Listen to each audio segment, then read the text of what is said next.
예, 부활절 예배를 드리면서 이런 생각을 한번 해봤습니다. 지난 주간에 예나 아빠가 예나를 안고 나오는데 제가 봐도 너무 똑같아요. 그래서 속으로 엄마 좀 닮았으면 좋았는데 계집애가 아빠 닮아가지고, 그런데 어쩌면 이렇게 똑같으냐 그랬더니 예나 아빠가 저한테 복음의 소리를 들려주었습니다. 목사님, 자기는 많은 요즘에 부부들이, 가족들이 DNA 검사한다고 하잖아요. 예? 그게 이해가 안 간다는 거예요. 아니, 똑같은데 그걸 왜 해냐는 거예요. 똑같은데. 저도 보니까 그래, 그걸 왜 해? 보면 모르나? 제가 그 말을 들으면서 제 마음속에 내가 그리스도의 피로 구원받은 주의 백성인데 나 예수 믿는 사람이야? 말 안 해도 다 알 텐데. 그렇지 않나요? 우리 예수의 DNA가 없나요? 문제가 있는 것 같아요. 제가 그거를 들으면서 그래, 우리 주님이 부활하셨습니다. 그분은요, 우리와 함께 하셨고 우리의 고난과 고통을 함께 하셨고 십자가에서 우리를 위해 죽으셨습니다. 그리고 우리를 위해 부활하셨습니다. 여러분, 그렇다면 우리는 그날에 우리도 그분이 우리를 책임지십니다. 그것이 부활절입니다. 자, 우리 이소미 사진을 한번 보도록 하겠습니다. 이거 왜 보냈느냐 하면 제주도 고사리 팀에 합류한답니다. 그래서 이 사진을 보내면서 우리 이소미가 제주도 고사리 팀에 신청합니다 그러길래 기가 막혀가지고 여러분들 신청하시기 바랍니다. 자, 오늘 우리 서로 인사도 하셨으니까 예배 전에 사실 오늘 제가 굉장히 배가 고팠습니다. 이상하게 저는 교회만 오면 배가 고파요. 그럼 무슨 일이래? 근데 너무 배가 고팠는데 부활절 계란을 줬는데 두 개를 제가 까먹었습니다. 너무 배가 고파가지고 까먹고 했더니 우리 미소 집사님이 야단칠 줄 알았더니 이따가 안 줄 거니까 장신껏 먹으래요. 그래서 먹었는데 식사가 들어오는데 너무 수고들 많이 하셨습니다. 정말 고생 많이 하셨고 제가 늘 볼 때마다 미안한 마음이 많이 듭니다. 근데 너무 맛있고 많은 걸 해가지고 와서 제가 우리 이거 먹고 예배 드리면 안 되냐? 제가 이렇게까지 말을 할 정도인데 여러분들 다 맛있게 드시기 바랍니다. 오늘 하나님의 말씀을 바로 전하도록 하겠습니다. 우리 마태복음 28장 2절 말씀을 함께 보도록 하겠습니다. 다 같이 읽도록 할까요? 시작. 큰 지진이 나며 주의 천사가 하늘로서 내려와 돌을 굴려내고 그 위에 앉았는데, 여기 보면 돌을 굴려라는 제목을 가지고 여러분과 함께 나누도록 하겠습니다. 여인들이 주님이 십자가에서 죽으신 후에 그 시체에 향료를 바르기 위해서 새벽길에 이 여인들이 달려왔습니다. 그런데 그 여인들 앞에는 큰 돌이 저들을 막고 있었고 이 여인들은 이렇게 고백을 합니다. 누가 우리를 위하여 저 무덤의 큰 돌을 굴려줄 수 없겠소? 라는 탄식의 소리가 있었습니다. 이 말씀을 잠시 해석하기 전에 인간이 행복의 길에는 거대한 바위가 항상 놓여져 있고 막혀져 있습니다. 우리들의 신앙생활 속에서 위험한 것 중에 하나가 어떤 사람이 어떤 길을 걸어갈 때에, 어떤 행위를 할 때에, 어떤 계획을 세울 때에 그 길이 잘 풀리느냐 안 풀리느냐를 보고 우리는 하나님의 뜻이다, 아니다 이렇게 말하지 마십시오.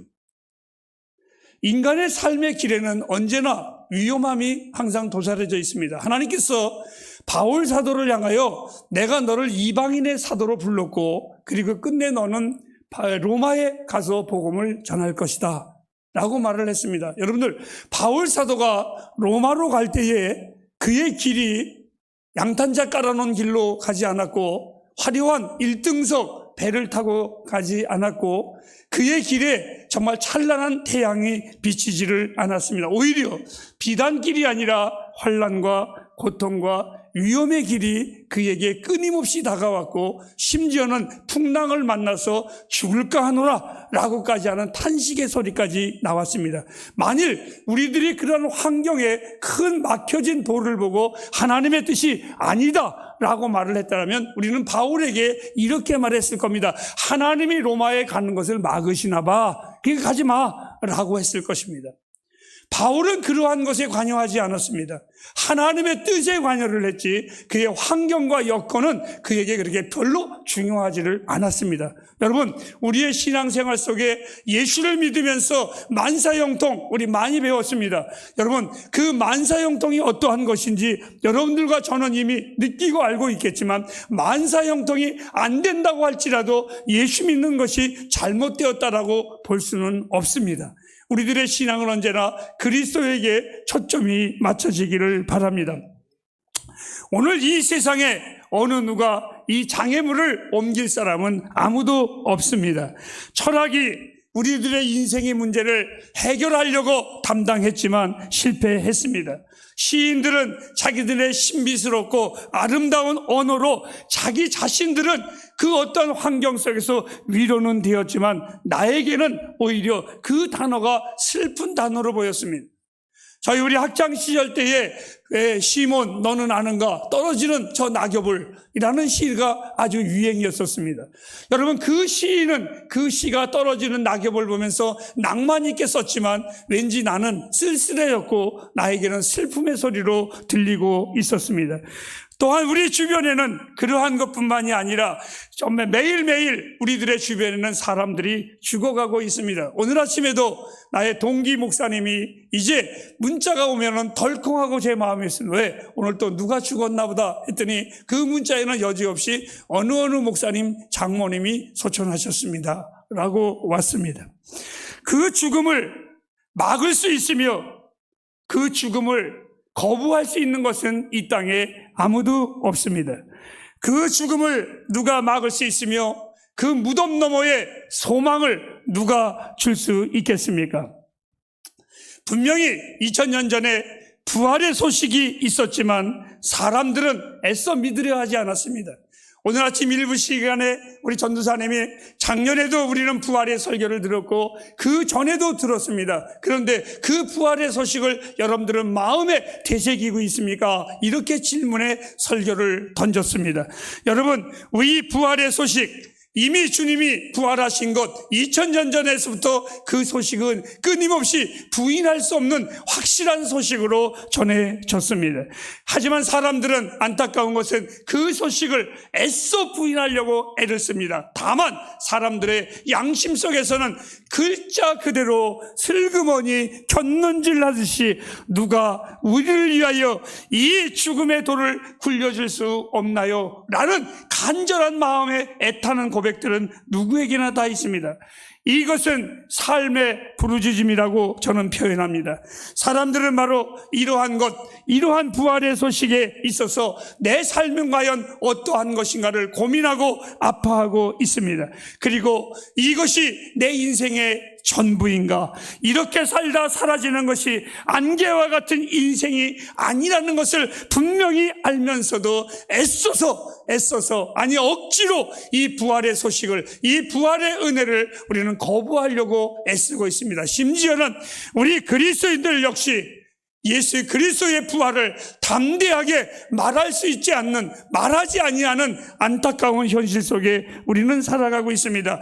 하지만 여러분, 확실히 무덤에서 나오는 길이 있습니다. 죽음의 이 땅에서 다시 사신 그 부활의 첫 열매가 분명히 있습니다. 사람들은 쳤는질합니다. 이렇게요, 그분이 누구시냐고. 아니, 예수님 때에도 그랬습니다. 지금도 그렇습니다. 그 부활이 사실이냐고 슬그머니 질문합니다. 아니, 어떤 이는 남모르는 부활의 소식에 외치지는 못하고 그 십자가 앞에 겸손히 이렇게 울면서 기도하는 이도 있습니다. 그분이 내 인생에 막힌 돌을 굴려주실 분일까? 여인들에게 있어서 그 돌이 너무나 컸습니다. 더위 병사들이 지키고 있었습니다. 인간들에게는 누구나 이러한 문제는 다 있습니다. 살면서 돌이 없는 사람이 어디 있겠습니까? 살면서 문제 없는 사람이 어디 있겠습니까? 허나 이러한 삶의 돌들은 어떻게든지 이기고 어떻게든지 피할 수 있을 것입니다. 하지만 여러분, 누구에게나 피할 수 없는 돌이 있는데 죽음의 돌입니다. 형벌을 받은 우리에게는 피할 수 없는 거대한 돌이며, 하나님은 믿는 자에게나 안 믿는 자에게나 이미 하나님은 선언하셨습니다. 사람이 한 번 왔다가 가는 것은 정한 이치라고, 그리고 그 이후에는 하나님의 심판이 반드시 있을 것이라고 선언하셨습니다. 여러분, 이것은 참으로 우리 인생의 두려운 문제입니다. 이 사망의 음침한 골짜기에서 누가 나를 건져내랴? 이것은 신앙의 사람들의 일치된 동일한 고백이기도 하고 두려움이기도 합니다. 예수님을 심히 사랑했었던 이 여인은 그 죽음에 대하여 답을 얻었습니다. 저들이 무덤에 갔지만 무덤은 비어 있었습니다. 아니, 부활하셨기 때문에 그 무덤은 당연히 비어 있을 수밖에 없습니다. 천사는 이렇게 말합니다. 이곳에서 슬피 울지 말고 가서 이 소식을 전하라고. 오늘 주일학교 어린이들이 이렇게 찬양했습니다. 외치라고 바로 천사가 그렇게 말을 했습니다. 우리는 소망 없는 자와 같이 살아가지 않습니다. 나의 주님의 어두움을 이기시고 부활하셨기 때문에 그날에 우리는 분명히 부활합니다. 그리고 우리는 이것을 외치는 하나님의 백성들이 되어야만 합니다. 저는 오늘 이 부활절 아침에 굴려진 돌 이야기로 잠시 교훈을 삼고자 합니다. 굴려진 돌은 첫 번째로 무덤의 분명한 돌입니다. 무덤은 이 돌이 굴려짐으로 말미암아 이제 열렸습니다. 여러분에게 직설적으로 바로 설교하겠습니다. 성도의 죽음에는 문이 없습니다. 과연 우리는 어떻게 부활할까? 여러분, 염려하지 마십시오. 내가 화장했는데, 아니 내가 어떻게 했는데 그날에 가면 나는 없어지는 거 아닌가? 여러분, 만약에 전쟁터에서 다리가 하나 잃었습니다. 아니 6.25 때에 팔이 하나 잃었습니다. 그런 사람이 천국에서 만난다면 병신으로 만나나요? 여러분, 우리의 생각과는 다릅니다. 우리의 부활은 그러한 육신적인 눈에 보이고 어떠한 그러한 우리의 생각의 부활이 아니라 신령한 영의 부활임을 확실히 믿습니다. 하나님은 전지전능하신 하나님이십니다. 여러분, 내가 어떻게 부활할까? 내가 어떻게 살아갈까? 그런 거 염려하지 마십시오. 우리가 무덤에서 나올 때에 아무러한 장애가 없습니다. 주님은 이렇게 외치셨습니다. 다 이루었다. 이것은 바로 하나님의 완전한 판결입니다. 여러분, 내 부활에 대해서, 내 구원에 대해서 하나님은 완벽하게 판결하셨습니다. 다 이루었다고. 하나님은 주님의 희생으로 우리를 의롭다 하시며 모든 것을 자유케 하셨습니다. 무덤은 우리를 향한 구원의 선포에 아무러한 영향을 줄 수 없습니다. 성도들의 부활을 막을 만한 것도 절대로 없습니다. 성경은 이렇게 말합니다. 누가 우리를 송사하리요? 죽음이냐, 칼이냐, 위험이냐, 적신이냐, 그 어떠한 것도 우리를 향한 하나님의 사랑에서 결코 막을 수도 없고 끊을 수도 없습니다. 부활은 이 여인들에게 신앙의 초석이 되었습니다. 이것은 즉 다시 말하면 우리 기독교의 가장 신앙의 초석은 부활의 신앙입니다. 만약 주님이 죽음으로 끝났다면 신앙의 기초가 전혀 없었을 것입니다. 바울은 부활이 없다면 너희 믿음은 헛것이라고, 심지어 우리들은 미련한 자들이라고 고백을 했습니다. 주님의 부활은 고대사나 근대사나 그 어느 시간 속에서 그 어떠한 사건보다도 확실한 사건입니다. 2000년 전 우리 주님이 부활했지만 아무리 과학이 발달하고 무엇이 발달했을지라도 우리 주님의 부활에 대하여 아니다라고 근거를 대는 문화는 어떠한 과학도 발견할 수가 없습니다. 주님은 부활하셨습니다. 다만 인간들이 이것을 확실하게 말하지 못하면 우리의 생각을 초월하신 것이기 때문에 그렇습니다. 인간의 생각을 넘어난 사건이기 때문에 그렇습니다. 오늘 주님의 부활은 분명한 부활입니다. 만일 우리 주님이 부활하지 못했다면 여러분, 이 말 역시도 우리는 해서는 안 됩니다. 부끄러운 이야기입니다. 만일 되지도 않는 소리입니다. 어떤 이가 나에게 말합니다. 목사님이 만일 목사가 아니었었더라면, 여러분 그런 소리 하지 마시죠. 난 목사입니다. 우리 목사님이 공부하지 않았더라면, 여러분 저는 그래도 공부했습니다. 그 기분 나쁜 소리입니다. 우리 주님이 부활하지 않았더라면 염려하지 마십시오. 그건 부끄러운 논리입니다. 주님은 따라합시다. 부활하셨습니다. 부활하셨습니다. 이것은요 우리 그리스도인들에게 흔들리지 않는 신앙입니다. 사랑하는 햇불이요, 여러분의 소망을 어디에 두셨습니까? 주의 백성들이 다시 일어나게 될 것을, 정말 그 놀라운 것은 하나님의 불변의 법칙입니다. 그래서 고백합니다. 나는 부활의 주님을 믿습니다. 나는 믿습니다. 오늘 본문 28장 6절 말씀에 한번 읽어보실까요? 시작. 그가 여기 계시지 않고 그의 말씀하신 대로 살아나셨느니라. 와서 그의 누우신 것을 보라. 오늘 그분은 더 이상 시체로 남아 있을 수 없었습니다. 예수님의 육신이 누워 있었던 그것에 이제는 복된 향기로 가득 남아 있습니다. 저는 오늘 이 본문의 말씀을 읽을 때마다 창세기 29장 8절부터 10절까지에 보면 야곱의 사건이 생각이 납니다.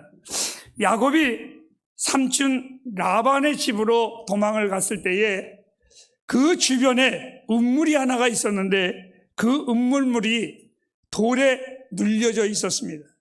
그리고 그 주변에는 양떼들이, 짐승들이 있었지만 저 돌로 인하여, 저 돌이 눌러 있어서 먹을 수가 없다라고 그랬습니다.